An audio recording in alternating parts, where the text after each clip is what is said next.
Corrales. I love them as fighters. They were really, really, really good fighters. You always give the illusion of living the lifestyle, hanging out in the club, having a great time.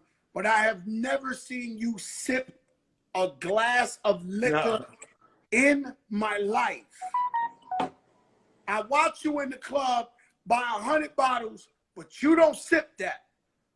Tell these younger fighters, because they all watching, how important it is to take care of your body, to not drink, to not abuse your body.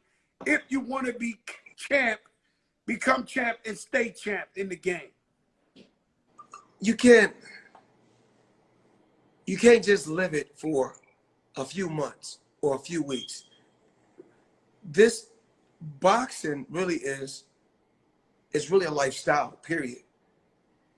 And I just truly believe in sacrificing. You got to make certain sacrifices, and it will pay off. I'm where I'm at because I made sacrifices. Everything ain't for everybody, like we talked about.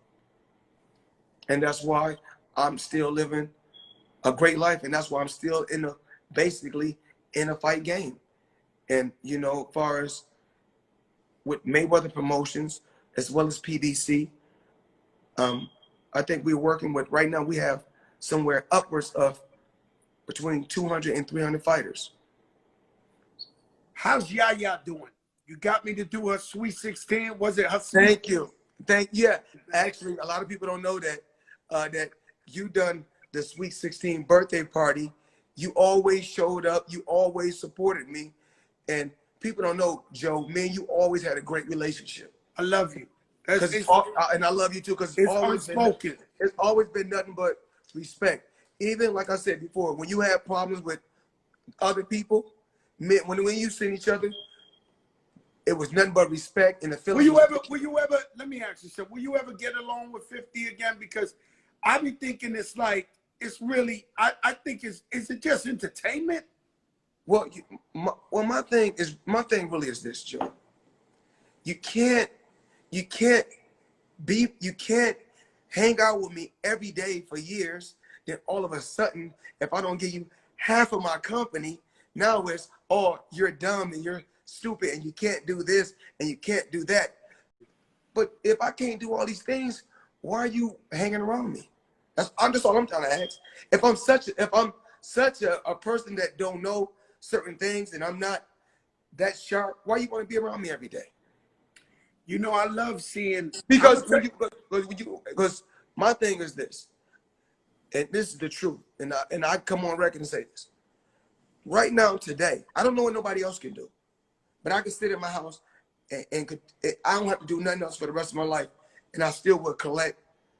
I would collect money every week until the casket closed. I can't do that. No, I don't give a fuck. I ain't fronting for nobody. I can't do that.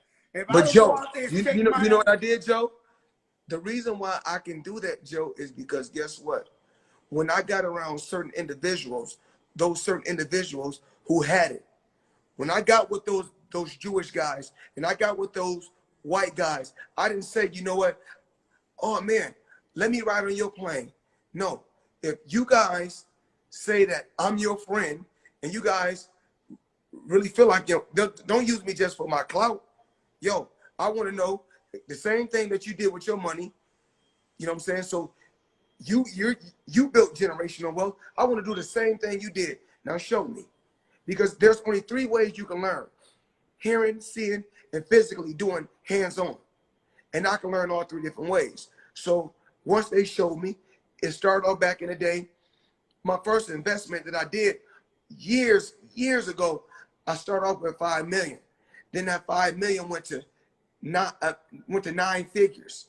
So what I'm gonna do once this pandemic and everything slow down, I'm gonna go and invest some more. And just to everybody that's watching this, that's watching in, everybody should own a piece of the earth. You know, everybody should own a piece of the earth. We do it. What we do is hold up. This whole show been incredible, but this is what we call a Jopra moment. Something that has never been heard before. Money Mayweather says everyone should own a piece of the earth. Can you continue? Can you elaborate on this? That's no different from these young rappers, right? As soon as they get their check, the first thing they do is they go to these jewelers, right? And then when they got their career, everything's going great, everything. But when their career start going downhill and everything slows down, because there's always gonna be a new artist, then they got to sell the jewelry back to the jeweler. Now he may bought the chain for $100,000, but when he gives it back to the jeweler, he only getting $40,000. So he lost $60,000 right there. When he could have took that $60,000 and he could have put that as a down payment some on earth. On a foreclosure. He could have got a foreclosure. So you go out, everybody think everybody want to be, oh, I got to be in LA. I got to be friends with all the celebrities and all that. I don't need all that. Because guess what? I got to where I got to, believing in me, not having no friends.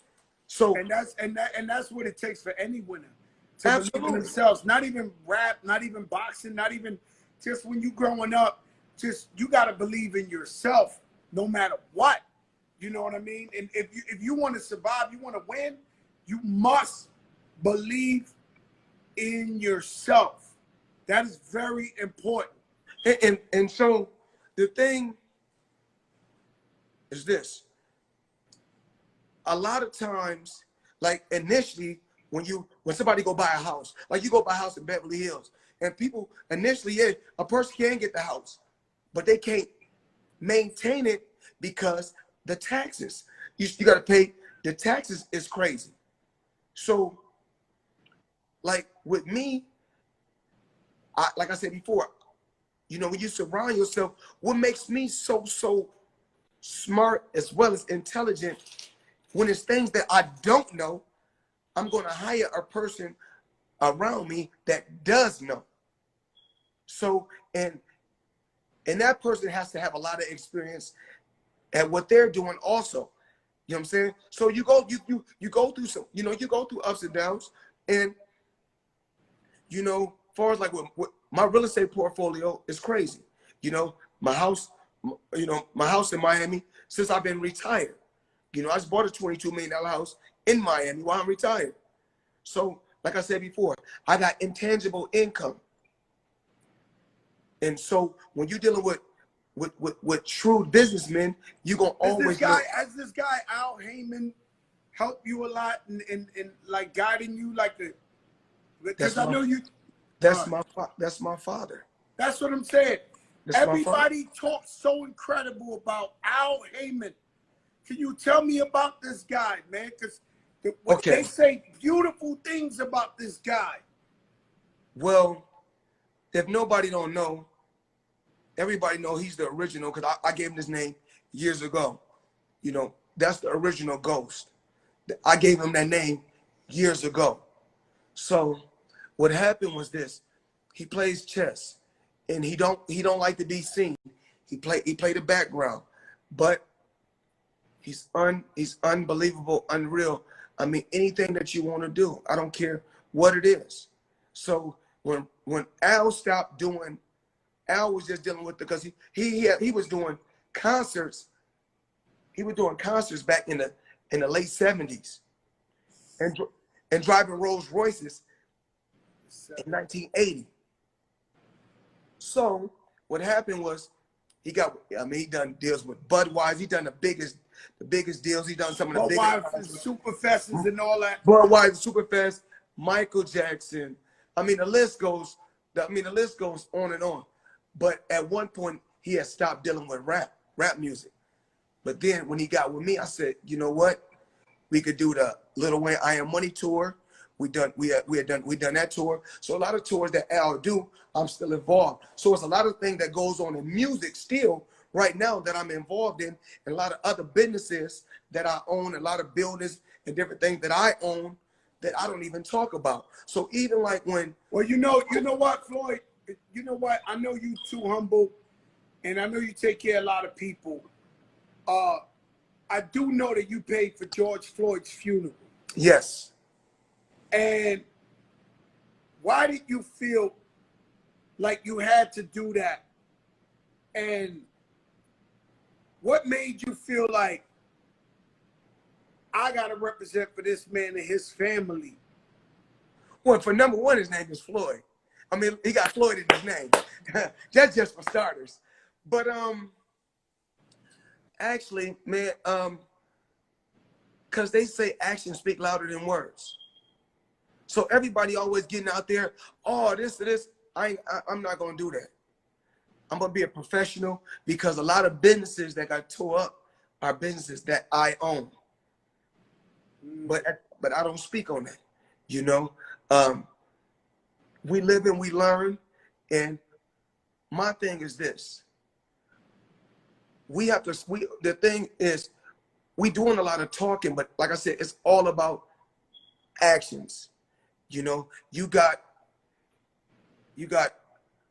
artists, different artists out there talking about, a lot of artists, and it's no disrespect to no artists. You got artists that say, kill us, you know, kill us N-I-G-G-A, kill us N-I-G-G-A. But then you'll say that on your song, but then you say, but then when they doing it, then it's more like, it's like an oxymoron, because you got these young kids, they listen to what y'all saying, they going out there doing what y'all say do.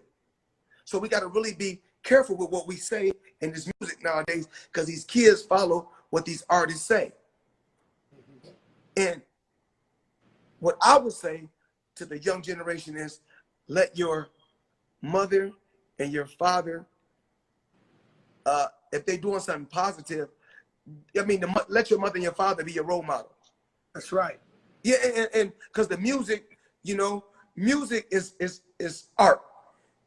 You know, music is art. So it's entertainment. You know, I personally feel like it's entertainment. Don't live your life beyond the music. But I feel like we have freedom of speech and we can say whatever we want. But I get what you're saying. A lot of people are small-minded and they might follow the wrong message.